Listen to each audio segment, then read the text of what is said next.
Hello everyone, my name is Pablo Amada, and I'm part of the discussion section A16, and I'm here to share my thoughts on the various topics we've discussed and explored in our class on land and labor.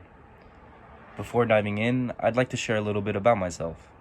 I identify as a male Mexican student who was born and raised in the San Diego/Chula Vista area.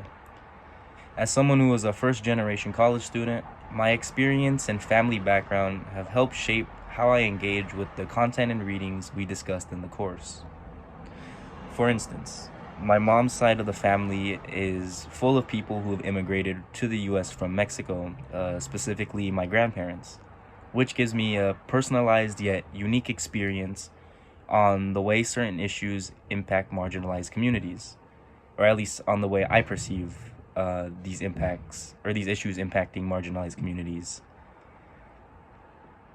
My family's history and background has influenced how I understand the different themes of the course, especially themes like systematic inequalities or how labor exploitation continues to shape the present.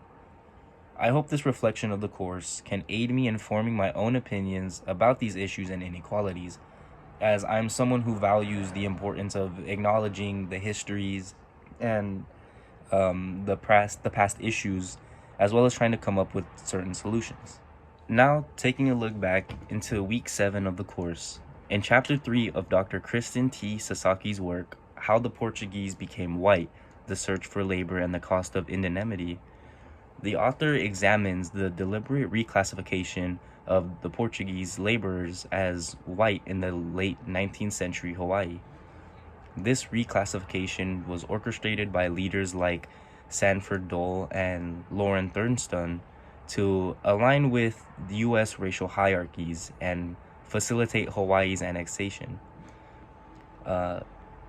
In page 81 of the article, the Dr. Kristen T. Sasaki writes, Sanford Dole himself wrote to members of the U.S. Congress in February 1893, calling for annexation in order to protect the white American population in Hawaii.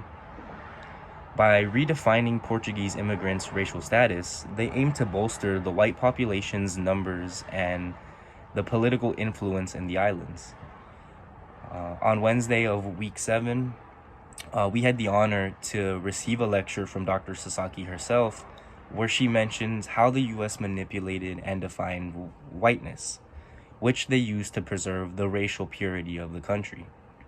This concept highlights how racial identities can be manipulated to serve political and economic agendas. An aha moment for me was realizing the extent to which race is a social construct. I've heard this before, that race is just a social construct, but I didn't realize that it was subject to change based on the power dynamics and labor needs. Now taking a look at week 10, Ilana Barber's article, Anti-Black Racism and the Nativist State, she argues that anti-black racism has been central to the development of U.S. immigration policies. From the colonial era to the present, measures to exclude, detain, and even repatriate immigrants have often first targeted black individuals. These practices have been instrumental in constructing a nativist state that marginalizes black mobility and denies African Americans from receiving full citizenship rights, effectively rendering them foreign even if they were born in the U.S. On page 7 of the article, Barber writes, finally, the nativist state incorporates the ways in which even U.S.-born groups have been legally or discursively stripped of their citizenship rights and or national belonging. This concept is crucial as it reveals the deep-seated connections between anti-black racism and immigration policies. For me this week, an aha moment was understanding how systematic racism is embedded not only in just social attitudes or the way people are, but also in the very structure of the state. During our last section on Friday, my group and I had done a presentation on the article, The Architecture of Race in American Immigration Law, which mainly focused on the Immigration Act of 1924, where any non-white groups, regardless of their country or origins, were not given citizenship.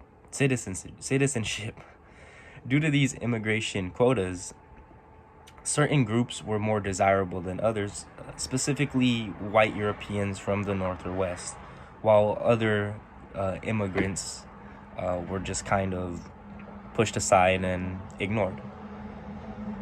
Recognizing this interplay is vital for addressing the root cause of racial injustice and reforming immigration policies to be more equitable. For me, the topic that really stood out or impacted me the most would have to be from week 10. Understanding how systematic racism influences immigration policies and the idea of belonging has challenged my assumption about fairness in governance. After learning about the various issues with the immigration policies, it's no wonder why so many people try to cross over illegally. I'm finally left with the knowledge to be able to address racial inequalities and to critically examine how these systematic biases affect marginalized communities. However, there are still many concerns and issues that need to be tackled and addressed.